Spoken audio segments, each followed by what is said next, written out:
Hanging out here in Rotterdam today. We took the trip east from Syracuse to meet some folks here. Meeting a lot of new folks, actually, at the mall today. They're down a little bit on numbers. They were limited to 35, but it was nice that Carter Gibbons was able to sneak his novice Sportsman in, the number 427. That might tell you something right there, but there's another thing that'll tell you about his background as well. Last year, he ran the limited division at Fonda. Back in 2019, he ran, was it your brother's car, a friend's car? My brother's car. And believe it or not, first time he went on the track at Unichrome in the novice division, he went out and won, and obviously that doesn't happen without some kind of a background. Carter Gibbons joins us here. How we doing? Good, how are you? Good. How you like this? How you like having your car here at the mall? I'm enjoying it. It's the first time for me. Have you been here before with other people and seen their cars and going, man, that must be cool to have a car of mine? Yep, yeah. I've been here before as a kid with my brother's car last time I had the car show. So, yeah, I've always wanted to have mine here. I'm happy I got it this year. So what was it like last year, first year, because you did the full season, right, pretty much? Yeah, it was a full season for us. It was fun. I learned a lot. My brother was a big help with it. Aaron Jacobs, too, he definitely helped me out. But it was nice to get out there and just see what it was like, get a feel for it, and have a good start for this season to know what direction I got to go with in the car. So what was the biggest things we learned last year?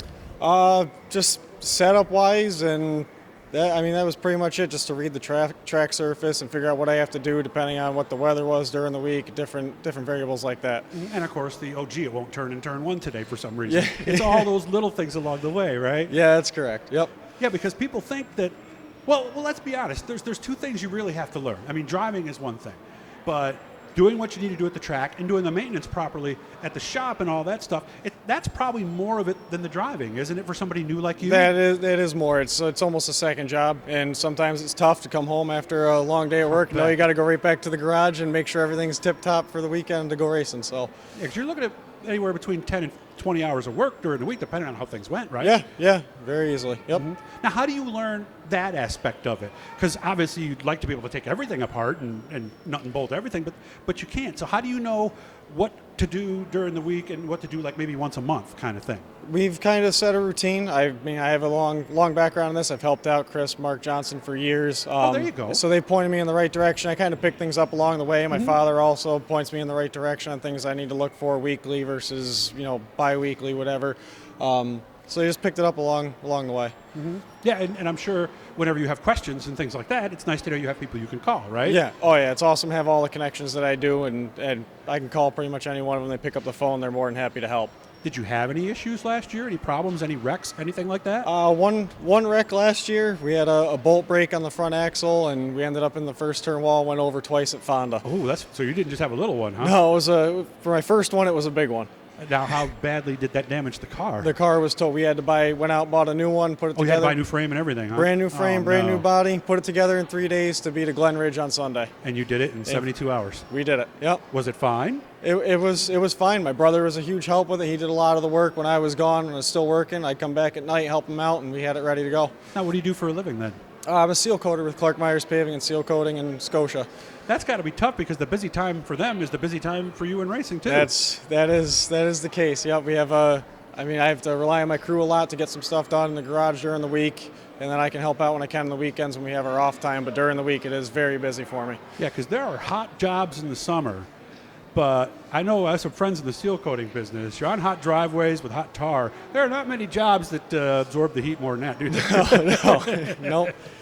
So what do you do then when it's Tuesday night and you're just dead beat? You had one of those long days, but you got 5 hours you got to get in. What keeps you going at that point? I'll just go home, get something good to eat, take a quick rest, and go out to the garage and just get done what I can. I like to list stuff out, see what I have to take care of, and if there's anything I can put off or have one of my crew guys take care of during the week, I'll have them do it for me instead, and they understand. They're always happy to help. I remember somebody early on in racing said, boy, if you're going to be successful in this game, you got to learn how to take naps sometimes when you can, right? Yeah, I guess so, yeah. So an hour in the hauler or an hour in the shop, wherever you can. Yeah, whatever. So a lot of times by the time you get to race weekend, you're whipped, right? Oh, yeah. You can be exhausted by the time you get there, especially even if you got to go out and do your day job during the day before you go race. So. I said this all the time. You guys have heard me say this not just here, but on Doug's Dirt Diary too, man. These are the people I respect because not only are they out there working more than 40 hours and doing it right, but they're also taking the time to do this. So that's why I'm still in this game after all this. You came from motocross, huh? I did. I have a background in motocross. I started in 2013, did 3 fully competitive seasons. It was about 25 weekends out of the year for 2013, 2014, 2015. How did that help you once you climbed into this? It helps me think ahead, definitely. I mean, the driving versus the riding is totally different, but being able to think like a racer and know where my next move's going to be and when not to follow, when to follow, reading the track, things like that definitely helps out with. You know, I was hoping you were going to say pretty much exact that because on motocross, obviously you're turning right and left in their situations, but just like racing, just because you're maybe a little tick faster than the guy in front of you, you still got to try to figure out how to get by, and that's universal, isn't it? Yeah, it is. It's very universal. And you learn how to read that and figure out where you're making up time or where you're losing it is a huge help. And is being able to throw the motorcycle around similar? You can tell when this thing's getting thrown around too much and when you need to be a little straighter?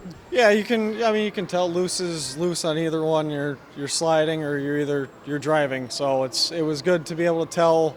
I could take what I learned from the bike and know, okay, I need a little easier on the throttle here or a little harder on it there. I could take that and put it right into the car and works out just about the same. A friend of mine said something too early. He says, just because you can go around the racetrack with your foot to the floor doesn't mean you should. That's correct. Yep. Yeah, because you're going to run about your tires, and who knows? There's a lot of bad things. So what's the goal? What are we doing this year? We're going to go out and see how the first couple of weeks go and limit it at Fonda. Okay. If it's something where we think we could last all year long and get the championship in it, we'll have to look into that. If it's something where we think we want to move up and move into some better competition, then we'll do that as well. We'll move up to regulars at all the tracks. So because that obviously is the goal. That is the goal, to get up to regular sportsman. And I would imagine a longer-term goal is to move up maybe one more division. Yeah, maybe to the modified, but that would be years down the road from now. Well, doesn't every sportsman driver want to drive a modified? It depends who you ask. Some guys are comfortable in the sportsman ranks, and some are shooting for the modifieds. And some need to win the lottery to even think about running a modified too, right? So that's true. That's most of us, I think, right? That is most of us. Yeah, yep. Even though we want to, let's come on. I'm not spending $50,000 on a motor, with one red light on the dashboard. I've got a bunch of expensive paperweights, right? So who's helping you this year? Who do you want to say thanks to? Nick and Ben, definitely. Logan Guerin, he's down in Arkansas right now. Everybody knows training. Logan, don't they? They do. But Logan's a big help. Nick and Ben are my brother. Aaron Jacobs.